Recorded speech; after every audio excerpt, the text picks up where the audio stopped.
analysis. I do a message to NAB at the end. I talk about my experience, and then I kind of snuck in this, here's what I think is wrong and afraid of.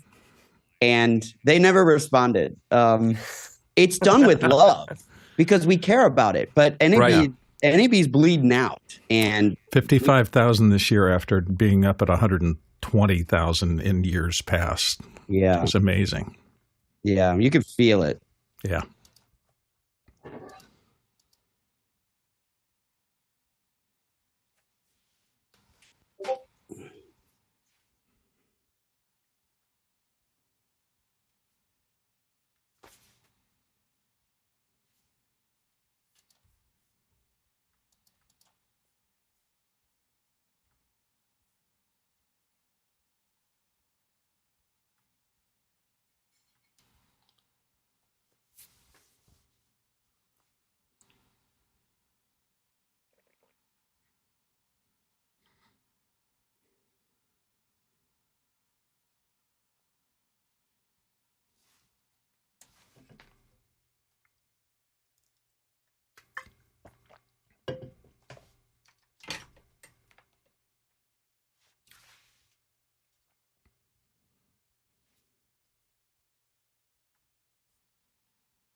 So when I was doing some prep for the show, I noticed that you went to SIU Carbondale. Is that right?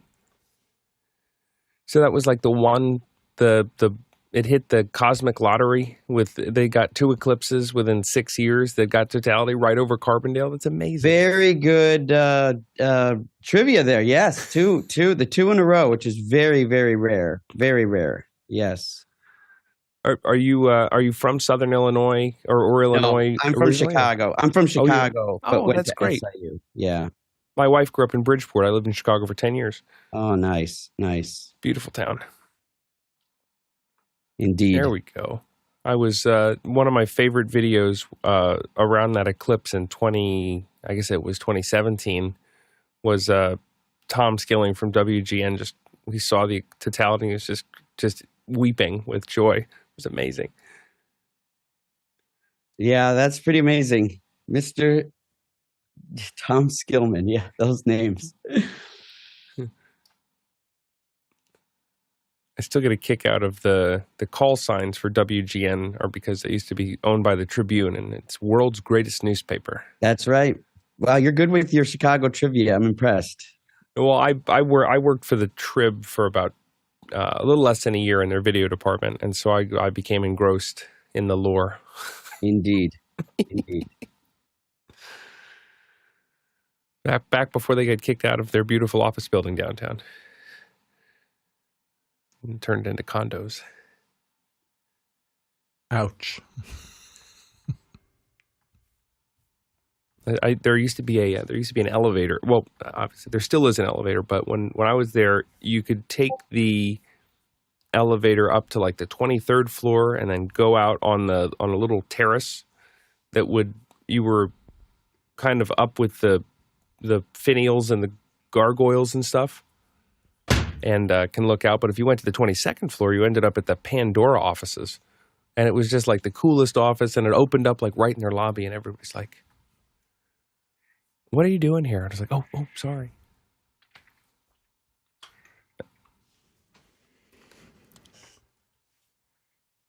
Okay, here we go.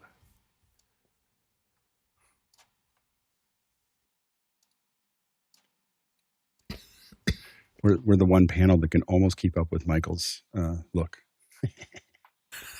Such a good set. Almost. Such a good set. Almost.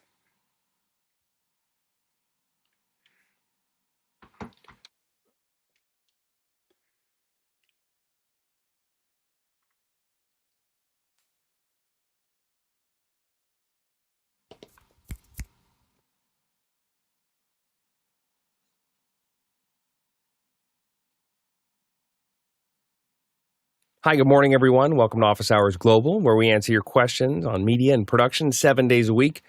We're kicking off today's show with a returning guest who's always thinking a few steps ahead. Michael Cioni is a filmmaker, a technologist, and an entrepreneur who helps shape the future of media production, innovating at Panavision at Frame.io and 2023, co-founding Strata, which is reimagining our workflows using AI in the cloud.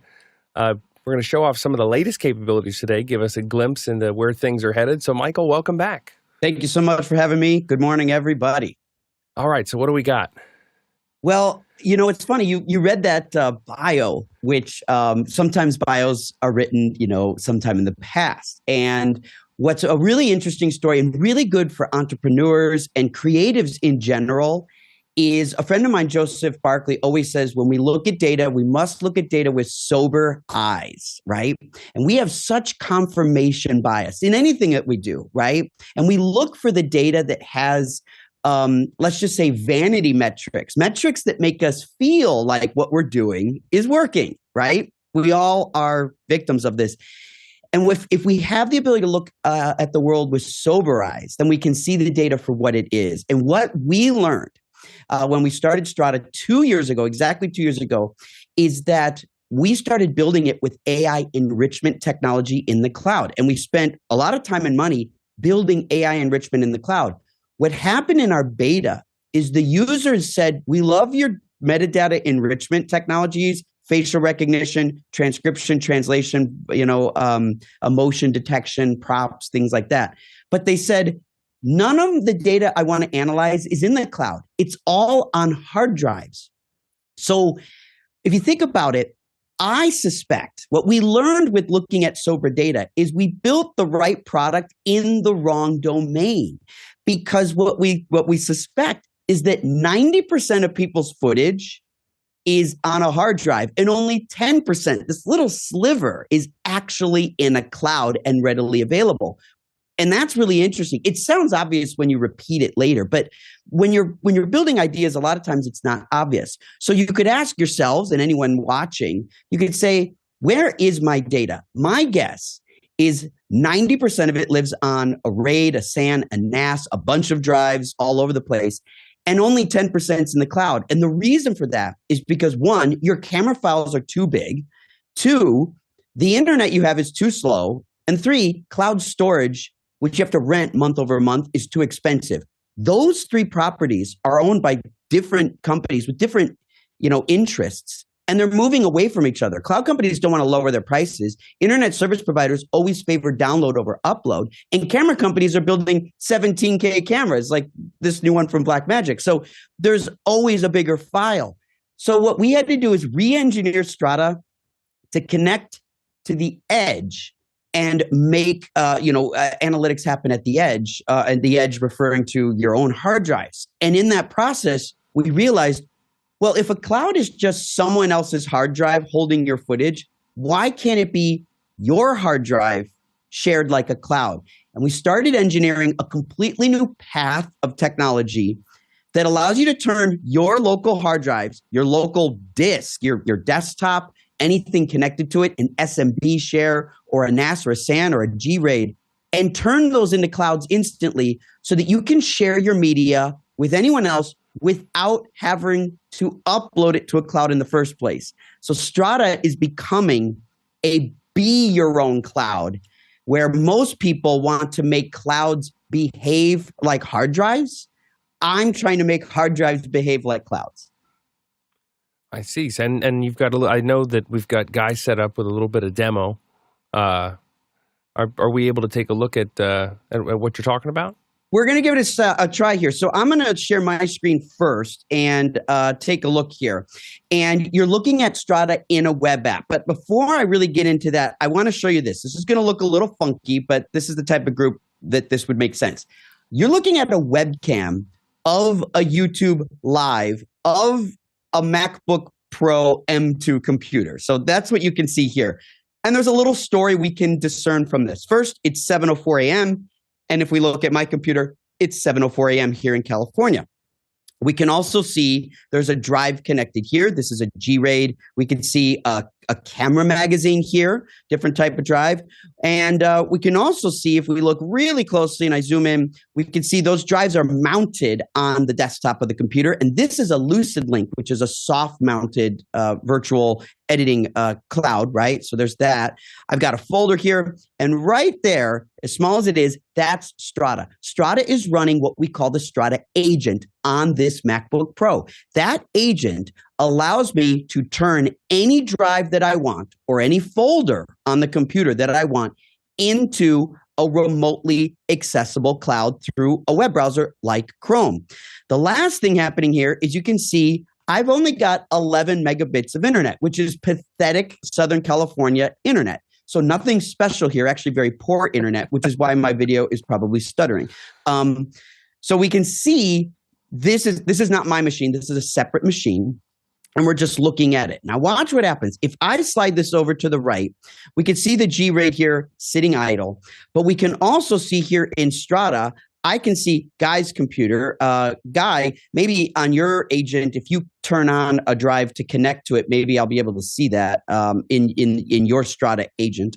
But we can see here Strata's MacBook Pro. This MacBook Pro right here is the computer that I was just showing. And we can see the drives right here that are all mounted as remote clouds. I'm just running this in Chrome. And if I were to move this over and we click on the G RAID, we're going to be able to start browsing through the G RAID here. And you can see the light just started blinking because the G RAID was asleep. And now we're waking the G RAID up as it was idle. So Strata is starting to want to browse through this disk. I'll have full access to the disk after about 15 seconds. There you go. And now if you look in this directory right here, it says ProRes 4K. These files are ProRes 4K XQ. They're 1,500 megabits per second. So I'm going to do something impossible.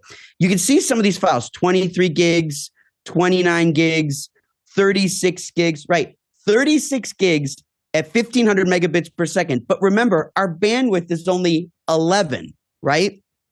Yet I am playing back a 1,500 megabit per second file off this drive in real time, and I'm able to do that instantly while I'm able, and I only have 10 megabits. I don't have a tenth of the bandwidth needed to do this. Yet here we are doing it. And the technology here is we're using the Apple Silicon at the edge to do an instant real-time encode of the video files on the drive so that I can share them remotely anywhere else. And watch this. If I click on any other file, it'll just launch it. And now we're looking at the next take. And I click on another file, next take. If I want to go to a long file, I can even go to a file that's a little bit longer. So here is a file. I don't need to show the drive anymore. So we'll see if this loads up. Doesn't like that one. Let's try another file here. We'll do a refresh. I'm going to try a long file to demonstrate what we can see when we're doing a file that's long. So you can see this file, if we look at the bottom, is about 20 minutes long. We can see that here. And this is cool because there is no cloud involved. If I just click to the end, we're just at the end. There's no buffering because there isn't a cloud to negotiate with. If I go to the middle, we're just in the middle. And so we have the ability to move extremely quickly. Here is the entire feature film of National Treasure. I'll mute it. We don't need to hear it. But if I just skip to the end, we're just in the end credits, right? There's no buffering because the drive is fast enough to skip to whatever frame that you require. So I could just skip anywhere in a feature-length film and just instantly be there. And that's because this is not long GOP, right? I mean, you're just jumping into the regular file, right? So it doesn't have to find the next segment. That's right. And it doesn't have to negotiate with a cloud host to pre-cache because we're delivering a real-time stream of the file, and the file stream is happening at the speed of the drive access. Since the drive access is sub 200 milliseconds, that's the delay that we have across an ocean. Guy's computer here to show this. So I asked Guy to log in, and you can see I have an entirely different machine here that says Guy's M4. So I can see, and Guy, if you could talk me through things that I'm able to play. Is there a video directory? What are those? Just those three right there. There's Does it play BRAW? Because there are a couple large BRAWs right there. It doesn't play BRAW. We can't do debayering yet. Debayering is something that you can't do in Chrome or Firefox or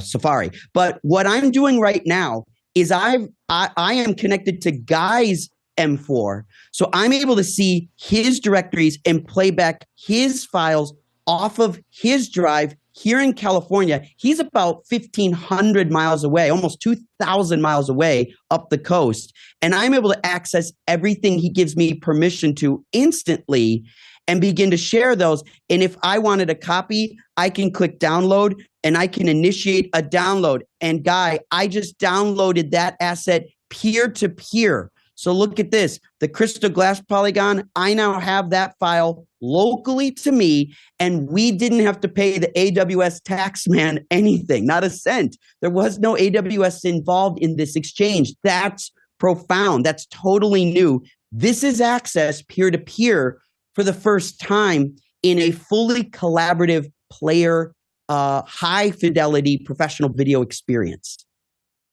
Now, Alex, you have another question? How many people can attach to this at one time? So that is such a fun question because the answer is we are figuring that out as we go. This is a, and it's not meant to be a cop out. It's legitimately that new, right? So what we believe is happening, you probably need an M2 or better. M1s are going to be a little bit on the light side, but it has to be Apple Silicon because we need those chips to be able to do this at such real time. Like the way WebRTC works is it just can't have delays. And so we're working with Apple right now and utilizing M series chips. However, we believe because we need such headroom, we believe you need about 10 megabits of upload per collaborator. So if you have 4 people that you want to play back at the exact same time, you need 40 megabits upload, and then all 4 could play back at the same time.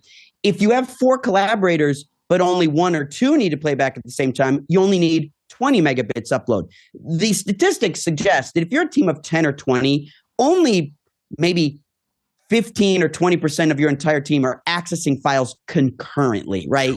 And the challenge really is like the way the vision, what I was looking at is that we do a lot of clipping for live events. So our issue is that we're in an event, we've got 12 editors, and they're grabbing stuff as it's coming in, like as it's being dropped to the drive to make that actually work. But it doesn't sound like, and to be clear, you need a Mac, an M1 or an M series or M2 or higher.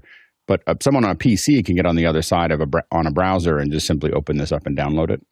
100%. Yeah. What I'm running here, and this is really cool. So right up here, this is the agent. The agent is that little app at the top, and you just simply select different drives or folders that you want to be accessible. For example, if you look in my user right here, it says Mr. Cioni, that's my computer, and I can see there is a directory called Michael right there. So we can see Michael's right there. So if I were to turn off that drive for fun show and tell, we'll do this. This is fun.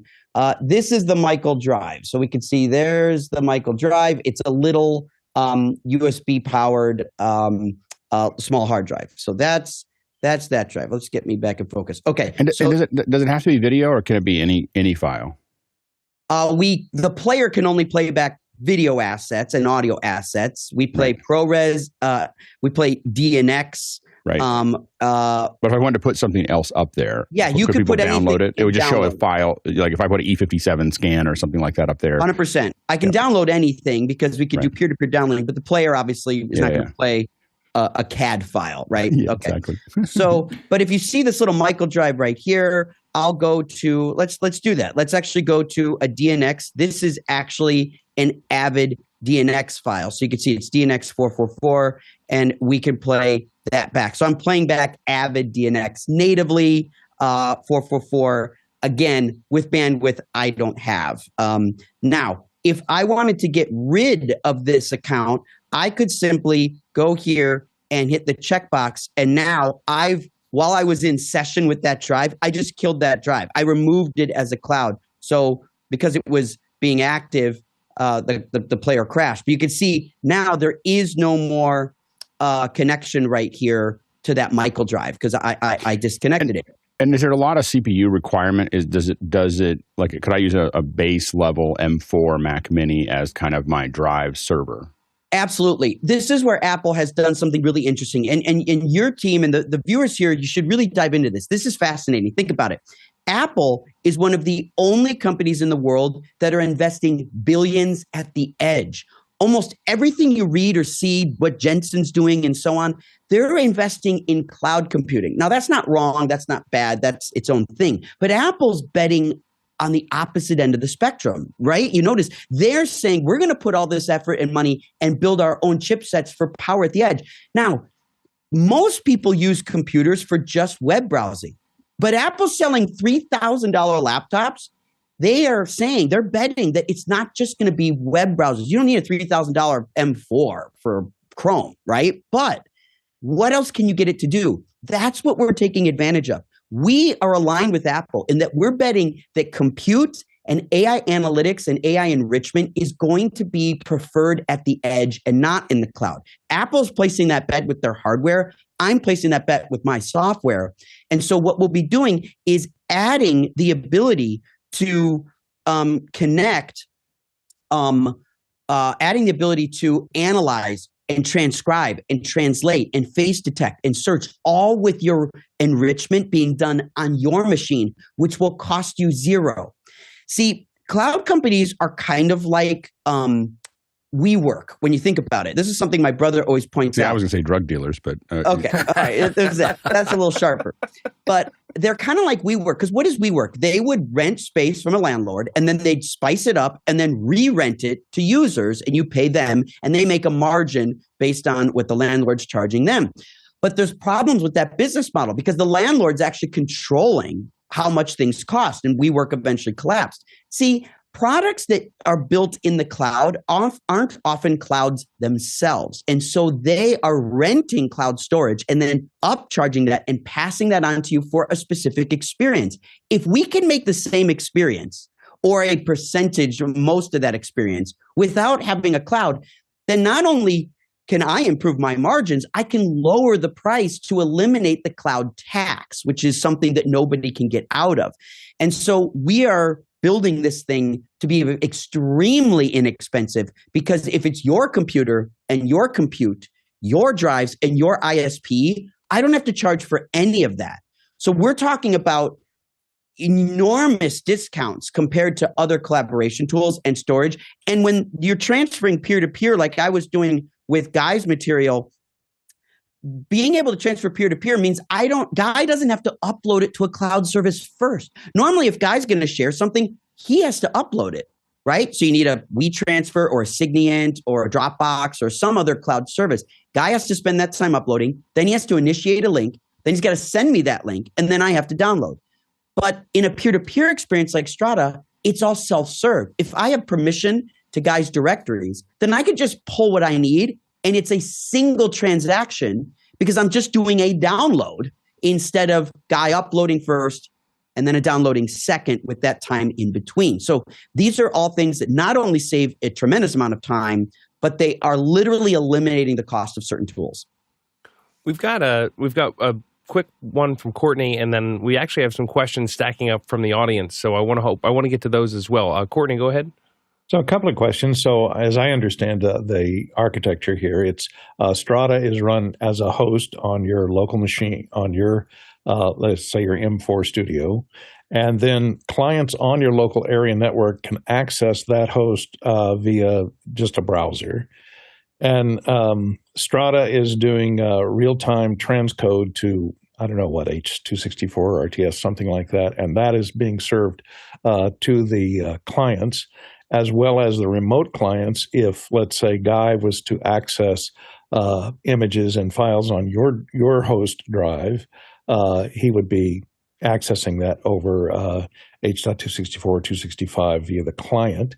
But when you're accessing he has to have a host Strata as well to do the host-to-host transfers. That has to be a host-to-host situation, or can that go host-to-client? And the other question is, when you just did that file transfer, is it downloading the actual raw video data, or is it transcoding it first and then just bringing it in as a long GOP file? Well, whoever wrote that got everything right. A really exceptional analysis there. So the agent is the app that lives on the server side. That's what turns your computer into a server, into a cloud, so you can serve things out. People that receive the files don't need to have that. If they're just a receiver, they're just using Chrome. They get an invitation, they log in, they can browse. That's it. So the agent is only required for someone who is creating a server or a cloud to be able to distribute the material. But you can have multiple people have agents so that it becomes a more federated way of media management. So that way, if everyone wants to share with each other, then, like, for example, I could have a folder on my desktop called Guy and Alex and Bill, and I could just drag and drop into those folders. And if Bill and Alex and Guy have agents, they could drag and drop into their folders and we'd all get each other's stuff. It's almost like AirDrop across the world. You don't have to be next to each other. And that becomes one way to use it. Or you can do one to many. If it's just one agent and all of your collaborators are recipients, they don't need to run agents at all. They just go through and access the files. If it's a download that happens, there is no transcode. That last question was really great. It is the actual file. That's why you could send any file, a Blackmagic RAW file, a CAD drawing, or a file like a DPX image sequence, something that a browser can't play back. So these are ways that you can transfer files without being limited to transcoding on the edge. However, we are going to build. There's so much we can do with this tech that's incredible because there's a moment, because we're using Apple Silicon, there's a moment when we grab a file before we encode it into the web stream. We can decode it, but in that decode, we can use shaders. So we could add in things like LUTs and CDLs and window burns and watermarks before we encode it in the WebRTC distribution stream. We can also transcode it. So in real time, your computer, you open up Resolve, you can transcode files 300 frames per second to another format, right? And there is a hardware HEVC encoding chip on every Apple M series computer. Therefore, if you have a ProRes 4K, we could make that an H.265 on the stream. So when you download, it's a transcode upon transfer. And all I have to be able to do is, the 200 frames per second is still a pretty healthy download if you have the bandwidth for that. So this doesn't even slow it down very much to be able to convert a ProRes into a GOP efficient codec like HEVC without any financial penalty, and you wouldn't need to pre-render that material at all. The other question is, have you looked at, so right now it's Mixcentric, have you looked at QuickSync, which has been available on every Intel architecture chip for about the last 6 or 7 years, which does the same thing. It does H.264 encode and decode, as well as H.265 and LVC1 decode, and on the higher chips encode. That hardware has been included. Separate encoding hardware has been available on all the Intel chips since Sandy Bridge. Yeah, absolutely. We love the Windows side of things. Here's the problem, and it's the Windows team isn't going to love this, but here's the problem. Because Windows allows it to run on so many different types of hardware configuration machines, it's an enormous amount of work for us to be able to audit what is this machine capable of. In Apple, that lane is very narrow. As long as it's a silicon, it follows a very specific set of rules. So even though the encoder chip exists on most Intel modern computers, there are other factors in how those computers are built, and the users may not know those. And because it's a more disparate market, we'd have to audit every single computer to determine how we have to reconfigure our tech stack for every variation of Windows. We don't have to configure it for any variation of Apple Silicon. So one, that's why we're starting with Apple. Two, this is one of the reasons, and I'm not just an Apple fanboy, this is one of the reasons Apple has an advantage in complex video spaces, because people that make software and hardware for them, we have a little bit narrower lane to be able to develop in. When you're a big company and you have a lot of engineers, these are easy things to solve with talent. When you're a small startup like me, it's a restriction. We just simply can't afford the engineering cycles to keep up the Windows variations. with the Apple side. When I have more success and money, hopefully, I'll hire more engineers to get Windows to work. But I can't make it part of my startup portfolio, unfortunately. So normally we would only have these go until the bottom of the hour, but I'm having way too much fun. So we're going to go rogue and let's get into these questions from the viewers, because I think this is just too much fun to hear to cut it short. Bill, let's get into the first question. As you can imagine, there's a ton of action on Mukana today. We're going to start with Roscoe Jones in Madison, Indiana. And Roscoe wonders, how might your solutions benefit a collaborator with an M1 studio who does not have access to high-speed connections? Say someone in rural Indiana still waiting for asymmetrical fiber. Upload speeds are under 8 megabits per second. So if you have only 8 megabits upload, it means you could have one simultaneous person accessing your cloud. So look, if you only have 8 megabits up, that 8 megabit tax is going to affect anything. Frame.io, LucidLink, Dropbox, Google Drive, WeTransfer, whatever. So you're handicapped by that no matter what. Strata simply eliminates the cost of you having to upload to those clouds first before you can download. If you want a real-time experience playing back with someone else or giving them a file and they want to watch it, you could only have one person at a time do that because you don't have enough overhead in your bandwidth to be able to do that. So that's how Strata would work today. You'd still get use out of it. And I should mention to everybody, Strata's free right now. We're so new at building this. We haven't even figured out what to charge for it. So you can download and install it today. And so you can start messing around with this entire experience. But what about the cloud costs? Oh, wait, never mind. But you're fair. We have to keep reminding there's no cloud storage, so I don't charge for that. So there's no panel for how many terabytes you need. You've already invested in the terabytes. And think about that. Everybody's invested in hard drives. You've got terabytes and terabytes of accessible media. Why can't you just make use of that? That's better monetization of your investments. So, and on the other side of the spectrum, if you're in a bandwidth rich or bandwidth spoiled environment and you have, like Guy has multiple gigabits in each direction, are you limited by the throughput speed of the drives at that point, or what's the constraint at the other end of the spectrum? Well, if you think about any cloud transfer, someone has stronger internet and someone has weaker internet. That's just going to be the nature of it, right? The cloud, let's say it has unlimited bandwidth. Let's just say that. But the upload to it and the download from it is limited by the users. That's your bottleneck. Strata simply eliminates the cloud in the middle. So the bottleneck's going to be whoever has the weakest internet. So if Guy downloads from me, he can only get 30 megabits per second because that's all Time Warner gives me in North Hollywood. If I download from Guy, I can get 600 because he's got a gig. I have 600 down. So I can move a file from Guy at 600, but Guy can only pull a file for me at 30. But that's the limit that I would have in any cloud experience, and I'm simply skipping that relay in the middle. Let's go to the next question. Ronnie Hofsø here on the panel from Tromsø, Norway, says traditional media asset management functionality is to some extent seen as part of the editor's gig. How is Strata integrating with existing workflows inside Final Cut or Resolve?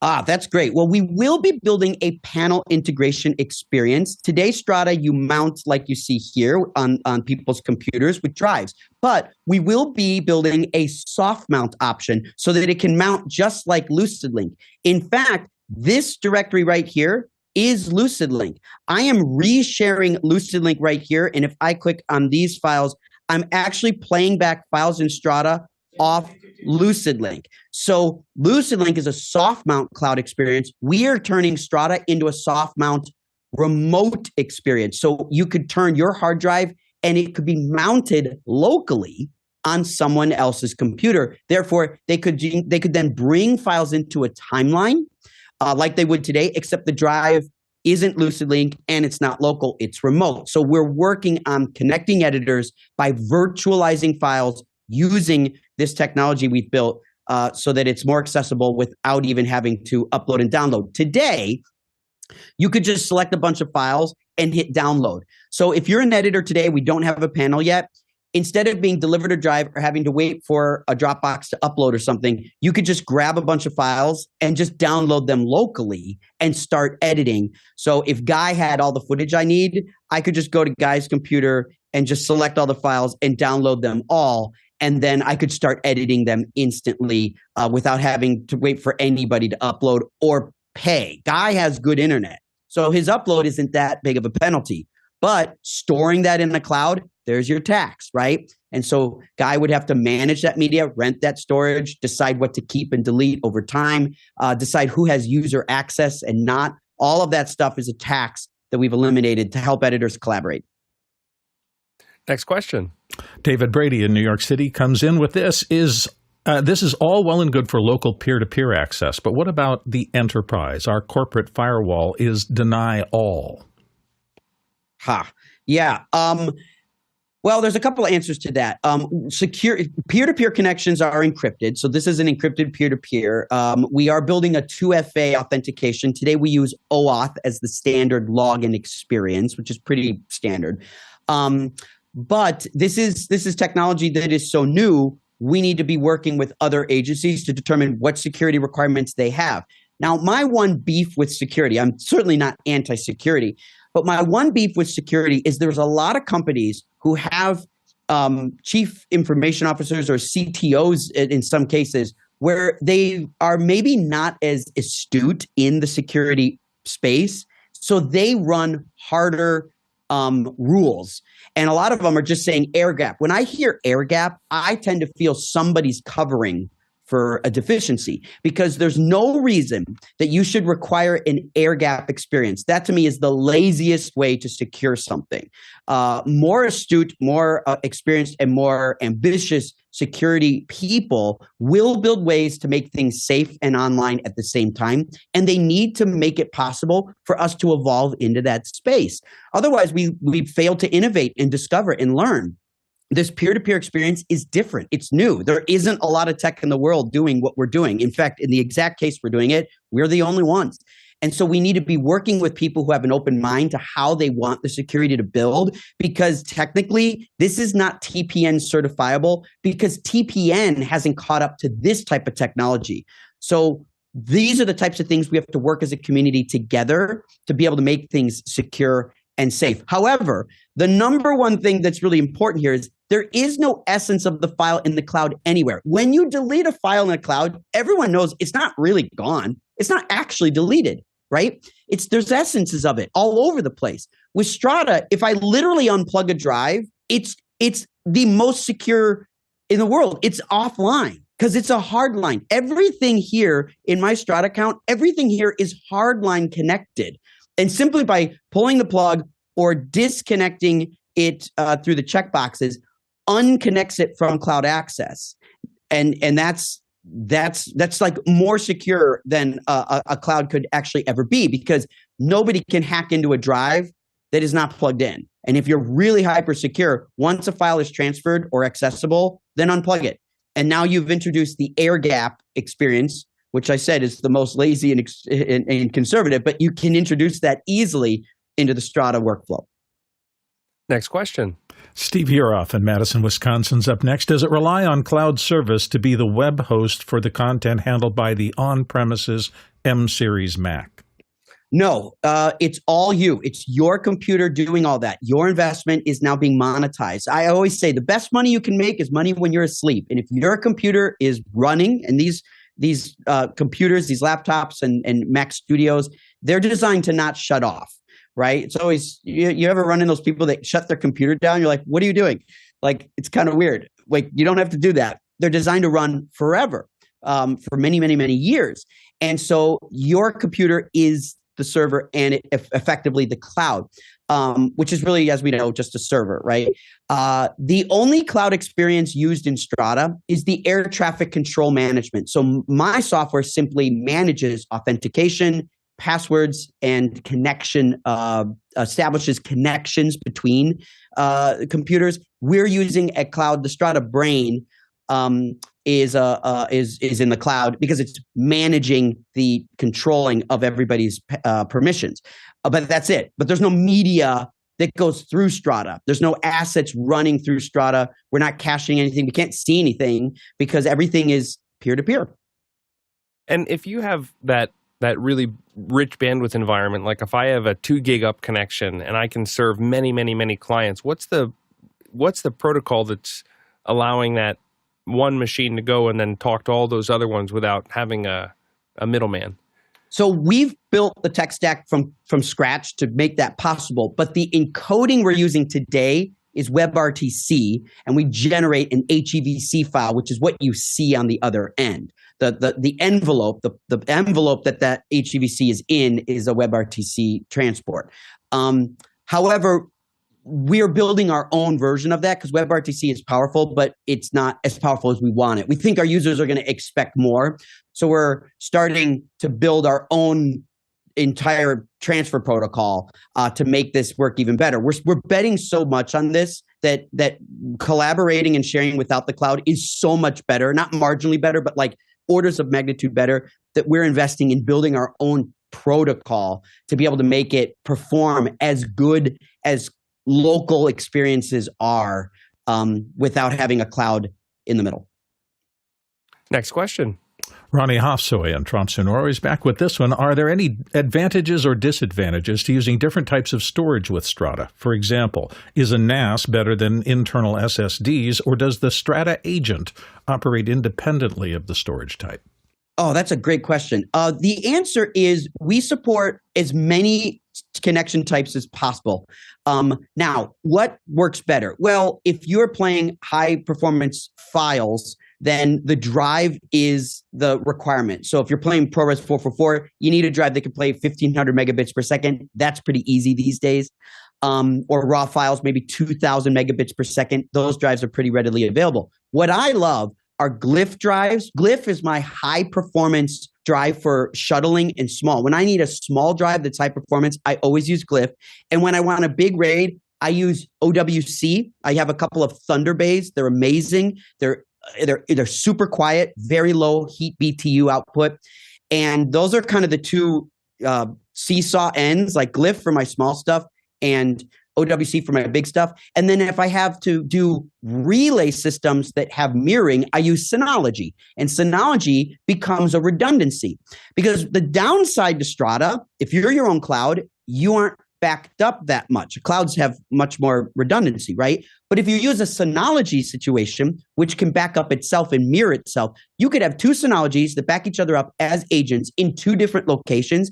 And now you've built a mirrored self-hosted cloud solution that backs itself up. It's redundant. If one system goes down, the other one's fine. So Synology opens that up. So I would say Synology is more of an enterprise way to solve this problem very effectively and redundant. And then OWC for high-end local performance on big volumes, and then Glyph on small volumes. Next question. David Brady's back with this from New York. With the peer-to-peer model, what type of version control do you impose, if any?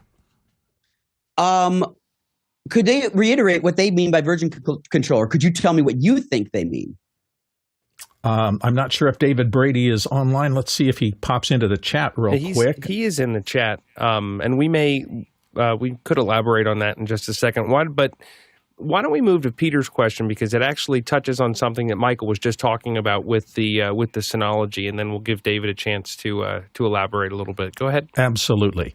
Peter Belbin in Houston, Texas. Can a set of agent-enabled computers be designed as hosting shadow backups so that people can unplug their laptops without taking the resources offline for everyone? Very good. So what you're asking for is a cloud iteration of Strata. And we understand this, and it makes a lot of sense. So we want to hear more stuff like that. That's pretty good. We have a whiteboard plan where we will allow people to choose to have certain types of files that are sent to customer or to clients. Like if you're going to share with clients things that are final masters and things like that, you may want that in the cloud. And so that at the beginning of our talk, we talked about, we think 10% of people's media is in a cloud and 90% of people's footage is on a drive.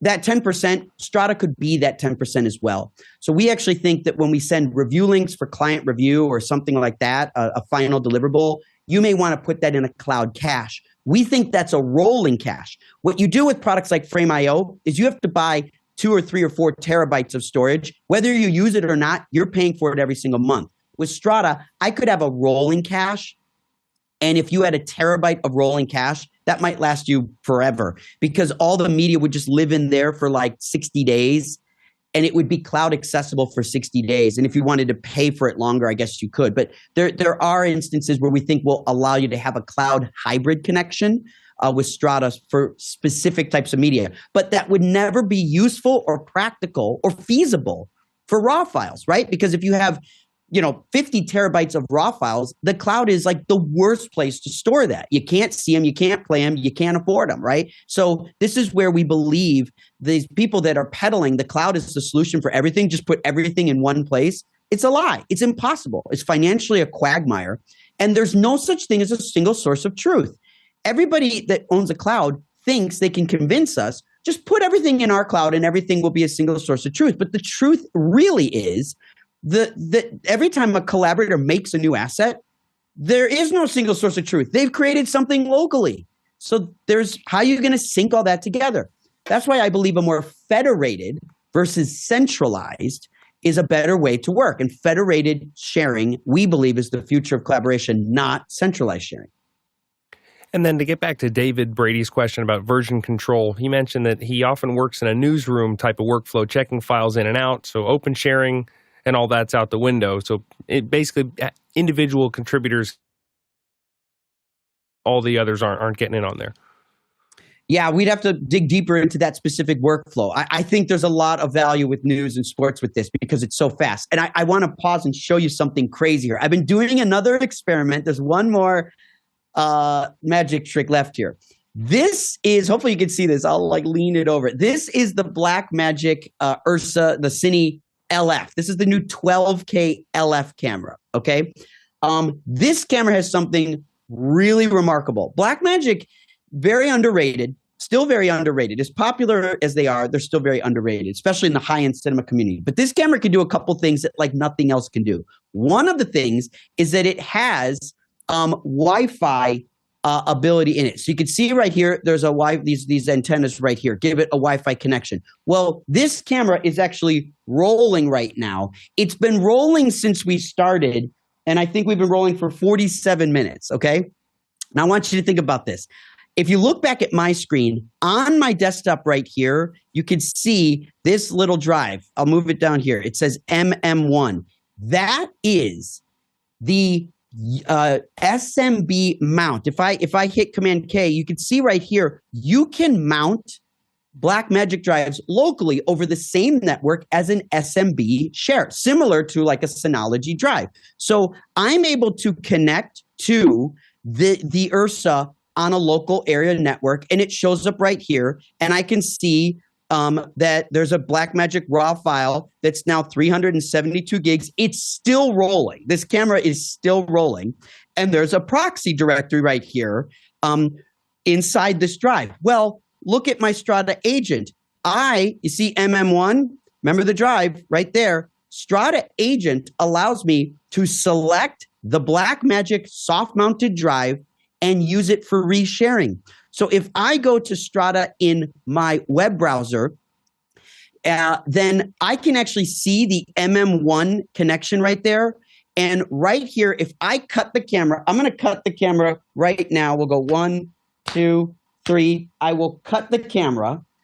And that quickly, how long would it take you to access a file? I am literally playing back a 47-minute long file. And if I go to the very end, you'll see what I just shot right here. This is the last few seconds of what we just recorded. And if I fast forward, you'll see me clap the 3 times. I'm about to do it. There it is. 1, 2, 3. So that's the last moment. We just shared the entire 47-minute long take. I could click anywhere in here and be playing it back. This is us doing the demo right here. We just did a 47-minute take, and this file could be downloaded by Guy right now, and I don't have to upload a thing. It's accessible right now, and I didn't have to download this file. I have access to the entire Blackmagic raw directory and the proxy file, and the proxy file is what I'm playing back and sharing in this experience right here. So it is a remarkable new way of being able to access media. This Blackmagic stuff is so wonky. If you have a Blackmagic camera, SMB mount, reshare it through Strata, you have instant access. And you can do that through HyperDex as well, right? You can. And you can do it with anything that has an SMB share. I could literally have, if you're a professional audio mixer, your audio mixer could be connected to your laptop, and you can share the audio out of your laptop to anyone. Like the editors can start downloading hero sound. This is why news and sports could take advantage of this, but so can podcasts and I mean, just basically any narrative works for this, reality, all of this stuff. Everybody's got to get media access. That's the challenge that everybody has, is media access. And we're simply making access. We're breaking all the rules of cloud, and we're reinventing rules for access. Growing files for the win. That was such an incredible demo. The chat is a flurry right now with people who are just like in awe. Wow, it's the Chioni-esque demo of just killer. Thank you so much. Let's go to the next question. Steve Uroff in Madison, Wisconsin's up next. Man Tools, media asset management, indexing, tags, search, bins and NLE panel integration. It's great for instant playback. Can it help with discoverability through one's archives? Oh, that's a great question. So the original Strata that we built in 2024 was all about metadata enrichment and enhancement. That's what it was all about. And that's what I said at the beginning. We learned that people want to analyze files on drives, not in the cloud. So we are slowly moving our AI cloud analytics, which is an AI inference engine that we built that can analyze faces, locations, objects, emotions, props, and language. And we are moving that to Strata agents so that you can eventually do all those things at the edge. The first AI model we will add is transcription, because that's what everyone needs. So imagine a product where you can transcribe everything on your drives on your own computer so that you don't have to pay to upload to a cloud service to transcribe it. You don't have to pay to transcribe it. It's just going to be your own compute doing that. So you can do that. And then I'll add facial rec and all those things. And I'll be able to give it to you at a fraction of the price because it's your machine that's going to do the work, as opposed to paying for a Kubernetes cluster to do it in some AWS cloud. That's what's different. And sorry, I'm just my brain's wrapped around. Let's move to the next question. Steve Uroff in Madison, Wisconsin has our next question. Can on-premise Strata service provide access to an SMB file server on the same network? 100%. People do that today. People are doing that today. They're reporting they're doing that.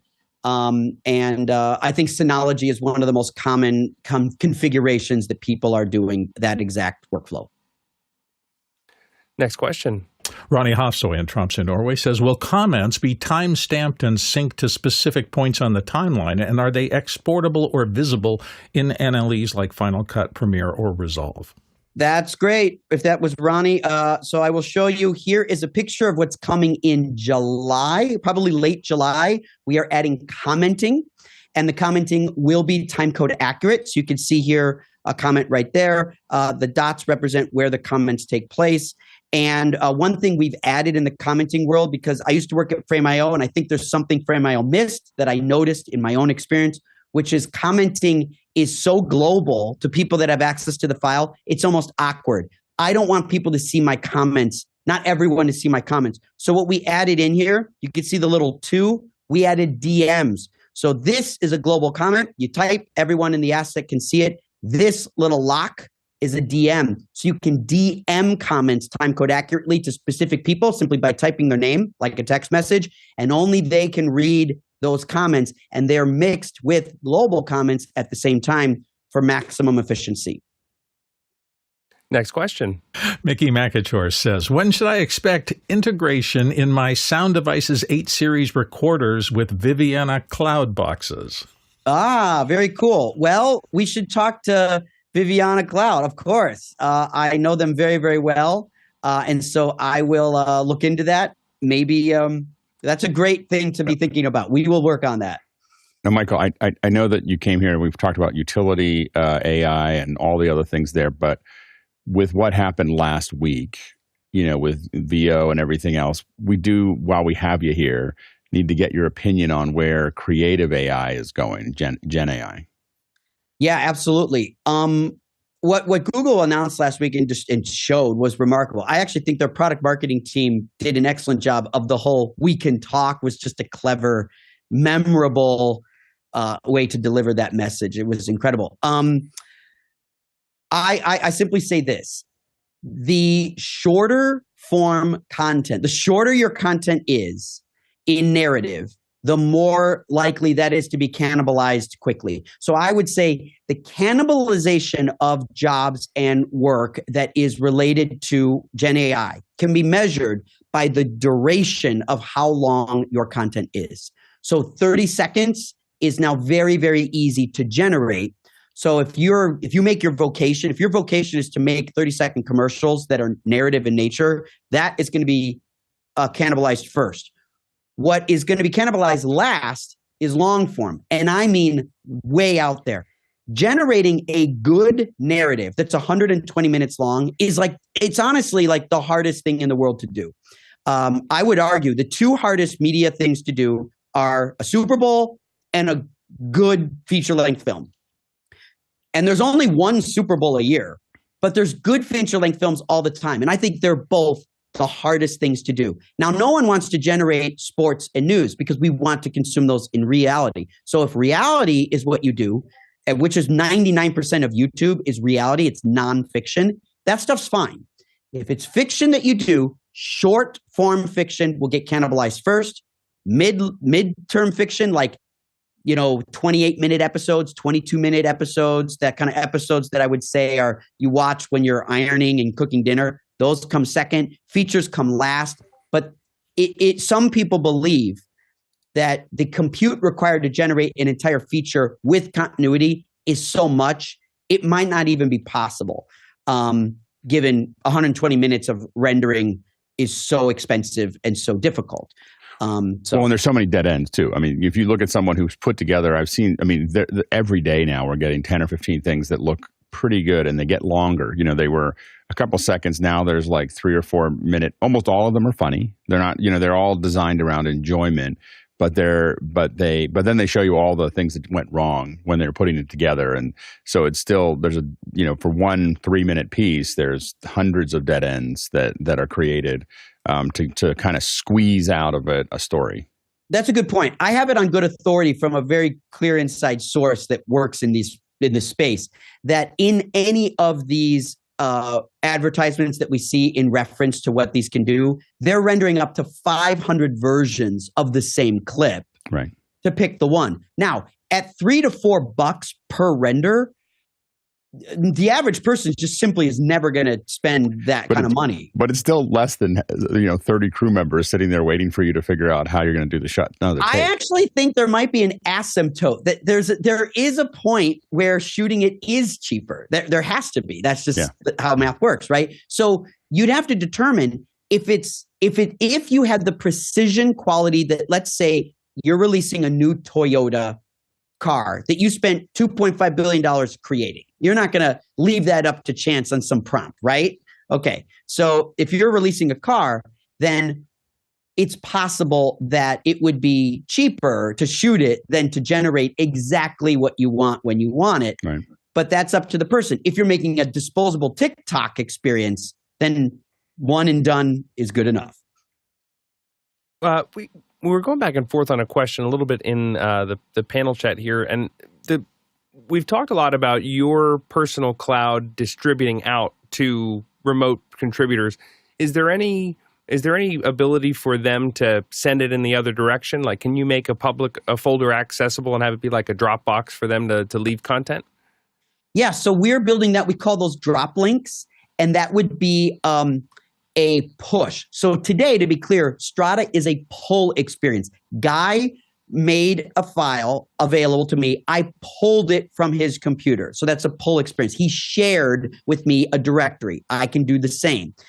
But if you wanted to push a file, this is really great for photographers. I actually think it's really great for churches and schools that are always trying to get material from people to assemble stuff. They need drop links. That's a push. So one of the things we'll be building in the summer is a push experience. You get a drop link, you put a file there, but you as the user, the drop link is a folder on your hard drive. So you just say this folder is the drop link, and then the people just get a URL with a big target on it, and they just drag the files in there, and it will literally push them to your drive. So that's kind of a cool feature. Where I would take push files a step further, imagine this. You're a DIT, you're on set, you're rendering dailies. You can now push them to the editor's drive. If the editor shared through an agent their edit drive, you just push them to that mag by mag. Today, editors have to sit all day waiting, and then they get a fire hose at the end of the day of everything that was shot. But with a push experience that we're describing, it just trickles in mag by mag. That's how the DIT works. Why should the DIT store everything up and then deliver it at once? Well, we found a way to make it efficient to deliver it as it happens. And if the drive that the DIT is rendering to, think the directory they're rendering to is actually the drive that can be connected to the editor, you can literally render to the editor's drive. If you see what I'm saying, all these rules. This is like that scene in The Matrix where Morpheus says, "Do you believe your muscles have anything to do with what's happening here?" Like it's like all the rules are breaking when we decouple the cloud, because it's a set of rules like gravity that we can't break. And once we remove those barriers, we can get creative with workflow in ways that we've never been able to think. I was talking to a director last night, very successful director. You've seen his stuff. They're the directors of the movie Focus, and they did, I'm forgetting a TV show they recently did with Kiefer Sutherland. But they're really fantastic directors, Glenn Ficarra and John Requa. And Glenn's like, all these years, I've just wanted to edit proxies with the original sound, and it's always a conundrum just for his own testing. And Strata is like the first time that you can actually get audio and video delivered together without having to go through an entire post-production process. That's all he's wanted to do. And it's funny, all these years, it's just hard. Like workflows like that are hard. And I think it's because of the handcuffs we've always had with things like drives and clouds. They have rules that we can finally break. Let's sneak in one more question. Mickey McAchor's back from the Philippines. Where and how can Strata be complementary to Frame.io and vice versa? Yeah, you got me. Look, Frame.io is a great product. I used to work there. I love it. I'm a user of it. I'm a customer of it, but I cannot afford it. I can't afford it. And so it's very expensive. It's a premium product. And I think you said you're in the Philippines or Indonesia. I know that out there, the regional relay stations for getting Frame.io access are far away. And so your pings are very, very long in those island nations. With peer-to-peer, you don't have that problem because it doesn't have to ping US East or US West before it can get to your person across the street. So these are some of the problems in certain nations that we deal with. I have investors that are from the Philippines. They have a very, very difficult time making Frame.io an efficient part of their workflow simply because of the ping durations. And peer-to-peer helps resolve that. So this is where today Frame.io can be a complementary product for you, but eventually I don't want people to have to upload to a cloud before they can collaborate. I think it's now passé. We've got the chat is abuzz with how amazing this is. Ryan Ewell said, we'll be using this in Rwanda. This is amazing. Andre Dole says, Michael's a brilliant guest, so we appreciate it. Michael, do you have any closing thoughts or anything you'd like to leave us with before we wrap up? Yeah, well, one, I just want to always say thank you to you. You guys do the Lord's work. So we just really appreciate, the amount of effort and work that you put in. I want to specifically thank Guy for reaching out and trying this out, making a mention of it several weeks ago. This is an important resource. And so I'll close by simply saying sort of what Alex was sort of getting at with all this stuff with VEO and other tools that are starting to dramatically threaten our industry.